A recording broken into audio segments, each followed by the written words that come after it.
তুমি এখানে কেন এসেছো? আমার স্বামীর প্রাণ ভিক্ষে চাইতে এসেছি রত্না, কিন্তু তার পুজোর ব্যাপারে তো আমি কিছু জানি না বাবা। আমি কি করে পুজো করব? তিনিই বলে দেবেন মা। তিনি যে খুব অল্পেতেই সন্তুষ্ট মা। মনের ভক্তি ভরে তাকে ডাকলে তাহলেই সে খুশি। তোমার মনের ওই ভক্তির প্রমাণ দাও মা। সোম ভালো হয়ে যাবে তো? সোম ঠিক হয়ে যাবে? সকল বৈদ্যের আদি তিনি, তাই তো তিনি বৈদ্যনাথ, তিনি মৃত্যুঞ্জয়, তিনি প্রাচীন, তিনি বহু পুরাতন, তিনি আদি। আমি বলছি মা, তুমি যাও, তার শরণাপন্ন হও মা। যিনি ভুবনেশ্বরীর রক্ষক মা, তিনিই তো রক্ষা করবেন ভুবনেশ্বরীর পরম ভক্তকে। যাও।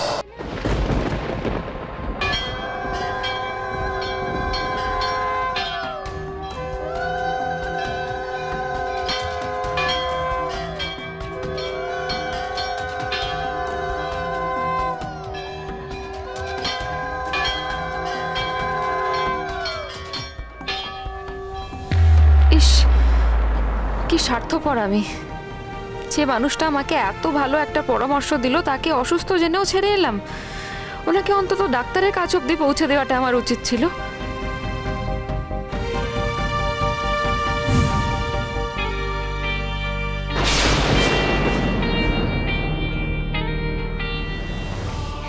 হ্যাঁ, কি কোথায় গেলেন উনি?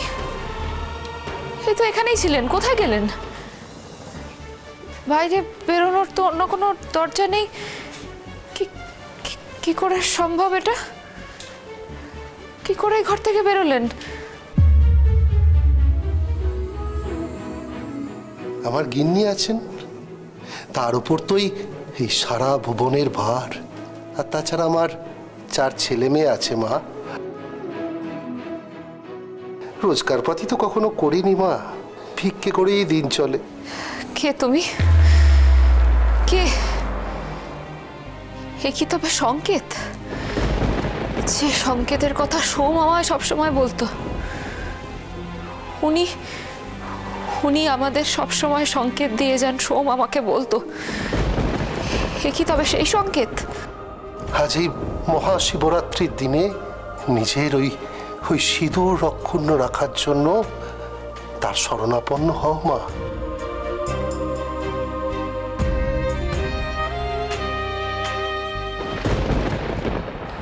মাগো, মা আমি কি এমন অপরাধ করেছি মা? তার শাস্তি আমাকে এইভাবে দিচ্ছ? ভগবান, আমার ছেলেটাকে তুমি আমার কোলে ফিরিয়ে দাও মা। আমার ছেলেটাকে তুমি বাঁচাও মা। আমার ছেলেটাকে তুমি আমার কাছে ফিরিয়ে দাও, আমার কোলে ফিরিয়ে দাও মা। মা ভুবনেশ্বরীর উপর আস্থা রাখুন, সব ঠিক হয়ে যাবে মা। কি ঠিক হবে? আমার ছেলেটা মৃত্যুর সামনে দাঁড়িয়ে আছে। সোমকে তো আমরা সবাই চিনি, তার মতো ছেলে হয় না, কিন্তু মানুষকে তো তার কর্মফল ভোগ করতে হয় মা। হয়তো কোনো অজ্ঞাত কারণেই আজকে এই কর্মফল ভোগ করতে হয়েছে। আমার ছেলে কি এমন করেছে ঠাকুর মশাই? আমার ছেলেকে তো সবাই বলে যে মায়ের আশীর্বাদ আছে আমার ছেলের উপরে। আমার ছেলে সকলের উপকার করে, কারোর কখনো কোনো ক্ষতি করে। অনেক সময় অন্যের কর্মফল নিজের উপর এসে বর্তায় মা।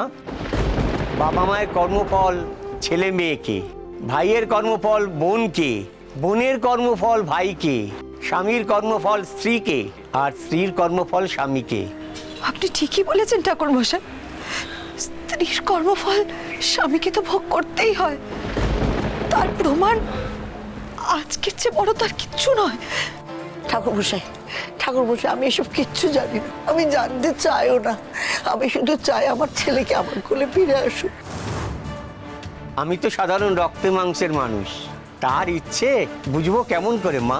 তবে এইটুকু বলতে পারি, আজ শিবরাত্রি, ভক্তি ভরে দেবাদিদেব মহাদেবের কাছে কিছু চাইলে তিনি ফেরাবেন না। আমার দাদামণির এক স্ত্রীর কর্মফল তাকে ভোগ করতে হচ্ছে, কিন্তু ঠাকুর মশাই তার আরেক স্ত্রী নিষ্ঠা, বিশ্বাস, ভক্তি দিয়ে আমার দাদামণির প্রাণ ফিরিয়ে দেবে, তাই না ময়না?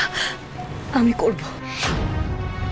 সমুদ্রের জন্য যা করতে হয় তা আমি করব।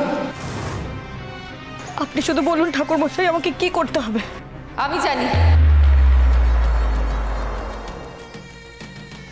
ত্রম্বক ভৈরবের ব্রত। কি ব্যাপার, তুমি এখানে কি করছো পার্বতী? তোমার তো এখানে আসার কথা নয়। যাও যাও, তোমার ডাক্তারই ফলাও। তুমি এখানে কেন এসেছো? আমার স্বামীর প্রাণ ভিক্ষে চাইতে এসেছি রত্না। না, যা করার ময়না করবে।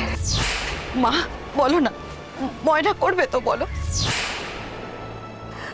আমি কিছু জানতে চাই না, আমি কিচ্ছু জানতে চাই না ঠাকুরমশাই। আমি শুধু চাই আমার ছেলে ঠিক হয়ে যাক। কি করলে আমার ছেলে সুস্থ হয়ে যাবে আমি সেটুকু চাই, আর কিচ্ছু চাই না, কিচ্ছু না। আমি তার সংকেত পেয়েছি মিমি। আমাকে প্রাণ ভরে ভক্তি ভরে ত্রম্বক ভৈরবের ব্রত পালন করতে হবে, আমি সংকেত পেয়েছি। আমার স্বামীর প্রাণ ভিক্ষে চাইতে হবে, আমাকে করতেই হবে। তুমি যা বলছো তা কি জেনে শুনে বলছো মা? ত্রম্বক ভৈরব মা ভুবনেশ্বরীর রক্ষক। যুগ যুগ ধরে এই ভুবনপুরের মন্দিরে যে ব্রত পালিত হয়েছে সে বড় কঠিন মা। শিবরাত্রির দিন এই ব্রত পালন করতে হয়, কিন্তু শেষ কয়েক বছরে এই ব্রত কাউকে পালন করতে দেখিনি। আমি করবো ঠাকুর মশাই, আমি করবো ব্রত পালন। আপনি বলুন আমাকে কি করতে হবে। বললাম তো পার্বতী, তুমি শুধু দয়া করে এমন কাজ করো যাতে তোমার ছায়া দাদামণির ওপর থেকে চলে যায়। ঠাকুর মশাই, এই ব্রত ময়না পালন করবে। ময়না চুপ করে থাকিস না, বল পারবি তো তুই? বল না ময়না, চুপ করে কেন দাঁড়িয়ে আছিস? বল পারবি তো? পারবো না, সমুদ্রের জন্য আমাকে পারতেই হবে। ভেবে বলো মা, এ কেবল শিবরাত্রির ব্রত নয়, শুধুমাত্র উপোস করে বাবার মাথায় দুধ ঢালবে। এই পুজোর উপাচার আলাদা, বড় কঠিন। যত বড়ই কঠিন পথ হোক না কেন ঠাকুরমশাই, আমি চলতে রাজি। আজ যদি সে পথ অগ্নিপথ হয়, তার মানে হ্যাঁ মা, এ পথ আক্ষরিক অর্থে অগ্নিপথ। সারাদিন উপোস করে শুদ্ধ বস্ত্রে নদীতে ডুব দিতে হবে। তারপর সেখান থেকে মন্দির পর্যন্ত সিক্ত বস্ত্রে 108 বার দণ্ডি কেটে আসতে হবে বাবার নাম নিতে নিতে। তারপর যে দুধ বাবার মাথায় ঢালা হবে সেই দুধের গড়া মাথায় নিয়ে 108 বার মহামৃত্যুঞ্জয় মন্ত্র জপ করতে করতে জ্বলন্ত কয়লার উপর দিয়ে হেঁটে যেতে হবে।